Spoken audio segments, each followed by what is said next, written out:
Hi guys, how are you? So my dear friends, हम फिर से हाजिर हैं आपके सामने अपने मल्टीपल चॉइस क्वेश्चंस लेकर के। और आज हम मल्टीपल चॉइस क्वेश्चंस करेंगे कोड ऑफ क्रिमिनल प्रोसीजर के। जी हां, कोड ऑफ क्रिमिनल प्रोसीजर बहुत ही इंपॉर्टेंट, बहुत ही ज्यादा इंटरेस्टिंग, राइट। ये सब चीजें, जितने भी टॉपिक के आज हम ये मल्टीपल चॉइस क्वेश्चंस करने जा रहे हैं, ये सब हम अपनी क्लासेस में ऑलरेडी डिस्कस कर चुके हैं, राइट। तो मान लीजिए बस आपका एक टेस्ट हो रहा है, ठीक है, एक डिस्कशन करेंगे। और सीआरपीसी में हमने क्या क्या बातें की हैं जरा फटाफट से मैं आपको बता देता हूं। हमने बातें की कि भाई पुलिस का क्या रोल होता है क्रिमिनल प्रोसीजर कोड में, मजिस्ट्रेट का क्या रोल होता है, अगर पुलिस कर रही है तो वो अपनी इन्वेस्टिगेशन कर रही है, राइट, और जो मजिस्ट्रेट साहब है वो इंक्वायरी और ट्रायल कराते हैं, राइट। फिर हमने केसेस के बारे में बात की, हमने जुर्म के बारे में बात की, ऑफेंसेस के बारे में जब हम बात करते हैं तो हम कहते हैं जी कॉग्निजेबल ऑफेंस है या नॉन कॉग्निजेबल ऑफेंस है। कॉग्निजेबल का मतलब ये हुआ ऐसा संगीन जुर्म जहां पर पुलिस बिना वारंट के अरेस्ट कर सकती है मजिस्ट्रेट से, बिना इजाजत लिए। क्यों, ये भी रीजन बताए थे आपको सारी डिटेल में। और नॉन कॉग्निजेबल ऑफेंस है जहां पर पुलिस अरेस्ट तो कर सकती है लेकिन केवल और केवल मजिस्ट्रेट साहब से वारंट लेने के बाद, राइट। फिर हमने बातें की बेलेबल ऑफेंस की, नॉन बेलेबल ऑफेंस की। बेलेबल जिसमें बेल मिल जाती है, राइट, कोई केसेस होते हैं जहां हमने सब बातें की। नॉन बेलेबल जिसमें नाम से तो लगता है कि बेल कभी भी नहीं होगी, बट कुछ केसेस हैं जहां पर हो भी जाती है, बट मेजरली वहां पर बेल नहीं हो रही। ऐसे संगीन जुर्म जो भी होंगे कॉग्निजेबल ऑफेंस, ऐसे वहां पर बेलेबल नहीं होते, वो जनरली बेलेबल हो भी सकते हैं। हमने ये भी बातें कर ली हैं, राइट। उन सभी का डिस्कशन यहां करने जा रहे हैं। फिर हमने वारंट केसेस और समन केसेस की बातें की, राइट। तो ये सब चीजें जो हमने की थी, हमने उन्हीं के कुछ मल्टीपल चॉइस क्वेश्चंस यहां निकाले हैं और उसका डिस्कशन हम करने जा रहे हैं दोस्तों, राइट। चलिए स्टार्ट किया जाए अपना ये काम। और बहुत ही इंपॉर्टेंट, ये आप जानते हैं, ये एक प्रोसीजरल लॉ भी है और सब्सटैंटिव भी है कुछ हद तक, ठीक बात है कि नहीं। So substantive law as well as procedural law, code of criminal procedure नाम से ही जाहिर है, राइट। आइए क्वेश्चन नंबर 1 की शुरुआत करते हैं दोस्तों, बहुत ही इंपॉर्टेंट। आइए स्टार्ट करें। पहला क्वेश्चन है, what is true to the code of criminal procedure. तो नीचे दिए गए 4 ऑप्शंस में से अब हम देखेंगे कि इनमें से क्या ट्रू है। इट इज मेनली दो not purely a procedural law. बिल्कुल ठीक बात है। प्योरली प्रोसीजरल क्यों नहीं है? क्योंकि कुछ हद तक ये सब्सटैंटिव भी है, राइट। बी में क्या लिखा है, यानी ए तो करेक्ट हो गया, बट नीचे सी और डी में लिखा है बोथ ए एंड बी और नाइदर ए नॉर बी। तो इसीलिए हमें बाकी तो किसी भी हाल में ऑप्शंस पढ़ने ही होते हैं। फिर भी कई बार अंदाजा हो जाता है, अंदाजा होने के बावजूद भी हमें निचले जितने भी ऑप्शंस हैं पढ़ने चाहिए। सो बी ऑप्शन लिखता है कि भाई there are also certain provisions which are partly in nature of substantive law. Clear, 100% correct. तो इसका मतलब तो ये हो गया भैया कि ए और बी दोनों ही करेक्ट है, यानी हमारा ये ऑप्शन सी जो है ये पूरी तरह से करेक्ट है और यही हमारा आंसर भी हो गया। चलिए आगे चले। अब चलते हैं क्वेश्चन नंबर 2 की ओर। Which classification of offence comes under criminal procedure code. अरे भाई, ये तो मैंने आपको एक्चुअली इस सेशन के शुरू होने से पहले भी बता दिया। मैंने क्या बताया था? Cognizable, non cognizable, right, bailable, non bailable, summon cases, warrant cases. और देखो ध्यान से जरा, ए, बी और सी ये सब बातें यहां लिखी हुई हैं, यानी आंसर हमारा हो गया ऑल ऑफ द अबव। तो कौन कौन से क्लासिफिकेशन है भाई? Cognizable, non cognizable, bailable, non bailable और summons cases and warrant cases, सब की बात होती है। आंसर हो गया हमारा ऑल ऑफ द अबव यानी डी। पहुंच गए क्वेश्चन नंबर 3 पर। लिखा है in cognizable case under IPC the police has. अब कॉग्निजेबल ऑफेंसेस जब भी आते हैं दोस्तों, तो police without warrant, without taking permission from magistrate, immediately उस व्यक्ति को अरेस्ट कर सकती है। ऐसा है या नहीं? हमें अब यही आंसर ढूंढना है। कंटेंट हमें आता है, कॉन्सेप्ट पूरी तरह से क्लियर है। तो वही कॉग्निजेबल ऑफेंस में क्या होता है? Police has the, option A, authority to arrest a person without warrant. ठीक लग रहा है भाई ये तो मुझे। आगे भी देख लेते हैं। विदाउट वारंट अरेस्ट कर सकती है। अब इमीडिएटली टिक नहीं करना होता, नीचे वाले भी पढ़ने होते हैं भाई। बी में लिखा है अथॉरिटी टू इन्वेस्टिगेट। अच्छा देखो, न सिर्फ अरेस्ट, पहले तो इन्वेस्टिगेट ही करती है, कई बार कॉग्निजेबल है सीधा ही अरेस्ट कर लिया, और कई बार इन्वेस्टिगेशन। और ऐसे केसेस जो कॉग्निजेबल नेचर के हैं, वहां तो मजिस्ट्रेट साहब से भी हमें क्या लेने की जरूरत नहीं है, परमिशन लेने की जरूरत नहीं है, उसकी इन्वेस्टिगेशन अपने आप कर सकती है पुलिस। यानी थर्ड का आंसर हमारे सामने क्लियरली सी हो गया। ऑप्शन ए और बी दोनों करेक्ट हैं दोस्तों। ठीक बात है कि नहीं? ये हो गया हमारा क्वेश्चन नंबर 3 फिनिश। अब चलते हैं क्वेश्चन नंबर 4 की ओर। पढ़ा जाए इसे। Okay, in a cognizable case under IPC. Cognizable case अगर आईपीसी का आ गया तो आपके दिमाग में सबसे पहले आना चाहिए भाई पुलिस की पावर। पुलिस इमीडिएटली अरेस्ट कर सकती है, इन्वेस्टिगेट कर सकती है विदाउट वारंट, वही वाली बात है, right? So in a cognizable case under IPC the police will have all the powers to what? Investigate except the power to arrest without warrant. ये कह रहे एक्सेप्ट द पावर, ऐसा थोड़ी होता भाई। अरेस्ट करने की भी पावर है, इन्वेस्टिगेट करने की भी पावर है। B point, investigate including the power to arrest without warrant. अब आई ना बात, इसमें बोलता है कि भाई इन्वेस्टिगेट भी करो, इंक्लूडिंग, एक्सेप्ट नहीं लिखा है, including the power to arrest without warrant. तो भैया मेरे हिसाब से तो यही आंसर ठीक है। फिर भी हमें सी और डी पढ़ना चाहिए।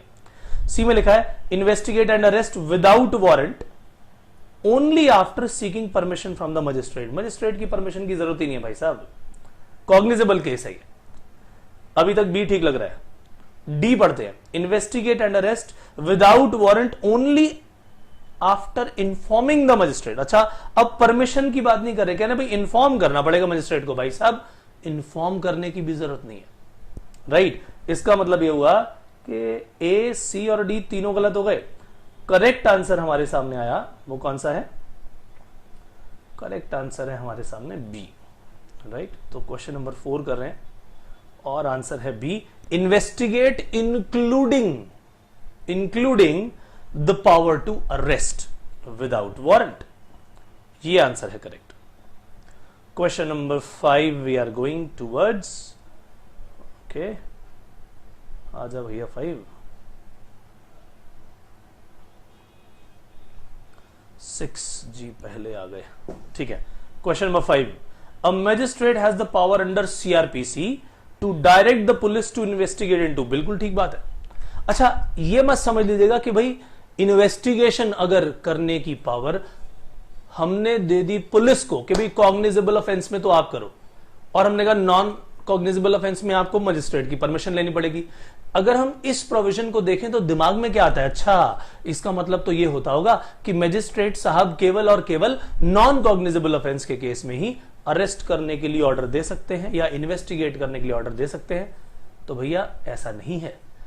मजिस्ट्रेट साहब इन्वेस्टिगेशन के लिए ऑर्डर दे सकते हैं, चाहे वो एक कॉग्निजेबल ऑफेंस हो या फिर वो नॉन कॉग्निजेबल ऑफेंस हो, उनकी तरफ से ऑर्डर दिया जा सकता है। ध्यान रखिए, ये पावर दी गई है मजिस्ट्रेट साहब को। सो ए लिखा है a cognizable non cognizable offence, B लिखा है अ कॉग्निजेबल ऑफेंस। आंसर तो भाई दोनों है। और सी में लिखा गया only a non cognizable offence, as in a cognizable offence the police is under a duty to investigate. No भैया, मैजिस्ट्रेट साहब के पास पावर होती है कि वो दोनों तरह के ही केसेस में, दोनों तरह के ऑफेंसेस में क्या कर दे? ऑर्डर देने की पावर रखते हैं। वो डायरेक्ट कर सकते हैं पुलिस को कि वो इन्वेस्टिगेट करे। So answer is D. ठीक है, क्वेश्चन नंबर 6 आ गया मेरे सामने। In a non cognizable case under IPC the police has the authority. अच्छा, अब नॉन कॉग्निजेबल ऑफेंस की बात हो रही है, पुलिस के पास इसमें क्या अथॉरिटी है? ये तो हम जानते हैं कि नॉन कॉग्निजेबल ऑफेंस है, पुलिस को अथॉरिटी दी गई है कि भाई वो अरेस्ट भी करे, इन्वेस्टिगेट भी करे, कोई दिक्कत नहीं है। लेकिन ये काम वो मजिस्ट्रेट की इजाजत के बिना नहीं करेंगे। ठीक बात है कि नहीं? तो ना तो वो इन्वेस्टिगेट कर सकते, ना ही अरेस्ट कर सकते without taking permission without the orders of magistrate, right. ये बातें हम पढ़ चुके हैं, आइए पढ़ लें क्वेश्चन दोबारा से। In a non cognizable offence, in a non cognizable case under IPC, the police has the authority to investigate into the offense without order given by the magistrate but cannot arrest the accused, गलत answer बिल्कुल। to investigate and even arrest the accused without warrant, बिल्कुल भी नहीं भाई, ये तो non cognizable है। Cognizable में उनके पास ये पावर होती है। C, neither to investigate without orders of the magistrate nor can arrest without warrant, very very correct answer. तो भैया अरेस्ट करने के लिए वारंट चाहिए, वो भी मजिस्ट्रेट से लेकर आओ। इन्वेस्टिगेशन करने के लिए ऑर्डर चाहिए, वो भी हमारे मजिस्ट्रेट साहब देंगे, तभी आप ये नॉन कॉग्निजेबल ऑफेंस के अंदर अपना काम शुरू कर पाओगे। तो इसका मतलब ये आंसर करेक्ट है। फिर भी एक बार देख लेते हैं। डी ऑप्शन लिखा है can not investigate without the order of magistrate, correct, but can arrest without warrant, ये गलत हो गया भैया। आपने नॉन कॉग्निजेबल ऑफेंस के केस में अगर पुलिस से इन्वेस्टिगेशन करानी है या अरेस्ट कराना है, दोनों अलग अलग बातें हैं। इन्वेस्टिगेशन करनी है तो भी मजिस्ट्रेट का ऑर्डर चाहिए, अरेस्ट कराना है तो भी वारंट चाहिए फ्रॉम द मजिस्ट्रेट, तब जाके ये काम होगा। इस बात को आप समझ लीजिए। अब चलते हैं क्वेश्चन नंबर 7 की तरफ। भाई, अ case which includes cognizable offence and non cognizable offence, भाई साहब बहुत ही इंपॉर्टेंट चीज आ गई। अच्छा, हम ना कॉन्ट्रैक्ट एक्ट पढ़ते थे, वहां पर भी ऐसे ही होता था, ठीक है। वॉइड और वैलिड हिस्सा अगर मिल जाए तो क्या करें, उनको अगर अलग किया जा सकता है तो केस आते थे, याद है आपको, ऐसा हमने पढ़ा था। लेकिन यहां पर कुछ ऐसी ही चीजें मिक्स हो गई हैं। एक है कॉग्निजेबल ऑफेंस, एक है नॉन कॉग्निजेबल ऑफेंस, और दोनों है तो जुर्म, लेकिन मिक्स हो गए। अगर मिक्स हो गए तो भैया सजा तो मिलती है, चाहे वो कॉग्निजेबल ऑफेंस हो या नॉन कॉग्निजेबल ऑफेंस हो। लेकिन क्योंकि यहां पर पावर्स का डिवीजन है, पुलिस की पावर्स का, मैजिस्ट्रेट की पावर्स का, इसीलिए बड़ा इंपॉर्टेंट हो जाता है कि अगर किसी केस में दोनों चीजें शामिल हो जाएं, कॉग्निजेबल ऑफेंस भी और नॉन कॉग्निजेबल ऑफेंस भी, तो मेरे भाई समझ लेना कि वो एक कॉग्निजेबल ऑफेंस है। क्योंकि कॉग्निजेबल का जैसे ही उसके अंदर कोई भी पोर्शन आ गया, पुलिस के पास पावर आ गई कि वो उसे अरेस्ट कर सकती है, राइट, ध्यान रखिएगा। सो ऐसे केस में मजिस्ट्रेट साहब का सैंक्शन लेने की जरूरत नहीं है।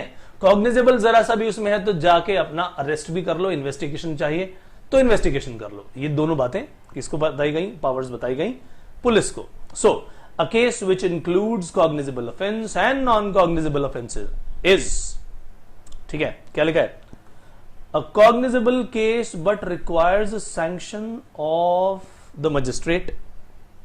जब कॉग्निजेबल है तो मजिस्ट्रेट का सैंक्शन क्यों चाहिए भाई, इसे तो छोड़ ही दो। A cognizable case and as such the investigation of the case does not required any sanction of the magistrate under section 155 clause 2 subsection 2 of CRPC। भाई ऐसा है, यही करेक्ट है। कॉग्निजेबल केस मानेंगे और इन्वेस्टिगेशन भी शुरू कर सकते हैं, and it does not require any sanction of the magistrate, right, यही आंसर सही होना चाहिए। फिर भी एक बार सी पढ़ लेते हैं। It is a cognizable case and as such the investigation of the case required sanction of the magistrate, नहीं चाहिए भाई, मजिस्ट्रेट साहब का सैंक्शन चाहिए नहीं। और डी तो बिल्कुल ही गलत है क्योंकि वो इसे नॉन कॉग्निजेबल ऑफेंस मान रहे, तो आंसर बी 100% करेक्ट है, राइट, यही हमारा आंसर है। 6th 7th तक हो गया हमारा ये, ठीक है। अब पहुंच गए क्वेश्चन नंबर 8 की ओर। लिखा in a non cognizable offence, in a non cognizable case the accused, क्या अक्यूज्ड के पास तो किस बात का राइट है, लिखा है कुछ भी नहीं। In a non cognizable case the accused can object to the grant, किस बात का ऑब्जेक्शन देगा भाई, अक्यूज्ड किस बात का ऑब्जेक्शन करेगा, भूल जाओ। फिर लिखा है can object to the grant of permission, गलत। सी में लिखा है can object to the grant, कर ही नहीं सकता, भूल जाओ भाई, उसके पास राइट ही नहीं है।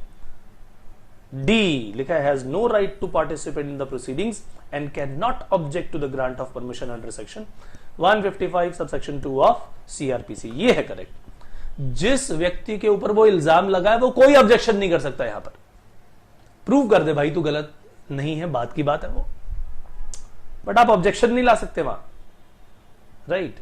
ये हो गया हमारा क्वेश्चन नंबर 8। 9 की तरफ चल पड़े। Under the scheme of criminal procedure non cognizable offence, ये कैसे होते हैं? प्राइवेट रॉन्ग्स होते हैं। These are private wrongs, not public wrongs. Public wrong होता तो पुलिस पकड़ देती इमीडिएटली, कॉग्निजेबल ऑफेंस के नेचर होते हैं वो। आगे चलते हैं क्वेश्चन नंबर 10 की तरफ। A magistrate has the power to direct the police to investigate in respect of the offense। Power होती है बिल्कुल। लिखा है under the Indian penal code, under any law और स्पेशल लॉ। भाई दोनों, किसी भी तरह का लॉ हो, आईपीसी में तो है ही है, और किसी भी तरह के लॉ में उसके पास इन्वेस्टिगेशन कराने की पावर होती है मजिस्ट्रेट के पास। तो आंसर हो गया both A and C. So my dear friends, हमने क्वेश्चन कर लिए हैं 10। ठीक है, अब कुछ और क्वेश्चंस करेंगे हम, but that will be done in our next session. हमने 10 क्वेश्चंस का एक सेट किया है। अगले सेक्शन में, अगले हिस्से में हम 10-12 क्वेश्चन और कर डालेंगे, right? But that will be done in our next session. तब तक के लिए कीजिए थोड़ा सा इंतजार, फिर मिलते हैं। Bye bye.